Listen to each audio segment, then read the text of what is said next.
2029 నాటికి రాష్ట్రంలో అర్హులైన పేదలకు 18 లక్షల ఇళ్ల నిర్మాణం చేయాలని దృఢ సంకల్పంతో కూటమి సర్కార్ పనిచేస్తోందన్నారు మంత్రి కింజరపు అచ్చెన్నాయుడు. శ్రీకాకుళం జిల్లా పట్టుపురంలో ఇంటింటికి వెళ్లి లబ్ధిదారులకు పింఛన్లు పంపిణీ చేశారు.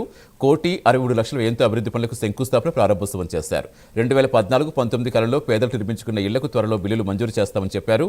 రాష్ట్రంలో అర్హత కలిగిన ప్రతి పేదవానికి పక్కా ఇల్లు నిర్మించాలన్నదే కూటమి సర్కార్ తొలి ప్రాధాన్యమన్నారు అచ్చెన్నాయుడు.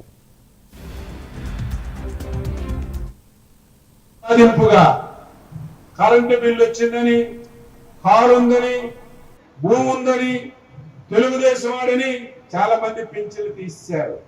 వాళ్ళందరికీ ఇవ్వాలి. ఇవన్నీ ఇవ్వాలని చెప్పి చాలా ఆతృత్వం మేమున్న, ఆర్థికంగా చాలా ఇబ్బందులు ఉన్నాయి. మీకు తెలీదు, మేము ప్రభుత్వంలోకి వచ్చేసరికి 11 లక్షల కోట్ల అప్పు ఉంది. ఎప్పుడు ముప్పుడుగా అప్పు చేశారు. ఏం చేశారంటే ఏమయ్యిందో ఎవరికి తెలియనటువంటి పరిస్థితి. ఇన్ని బాధలున్నా సరే ఇచ్చిన మాట నిలబెట్టుకోవాలని ప్రతి నెల మీకు 1వ తారీఖునే పింఛన్ ఇస్తున్నాం. రెండవది అన్నా క్యాంటీన్లు. మీరు కోట బొమ్మలు వెళ్తే 5 రూపాయలకి భోజనం చేస్తున్నారా లేదా? ఆ రోజు మనం అధికారం లేకపోతే సొంత డబ్బులతో పెట్టాం.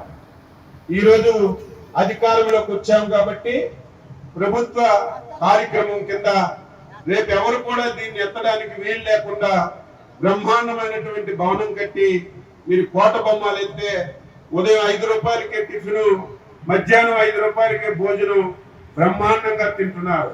కక్ష సాధింపుగా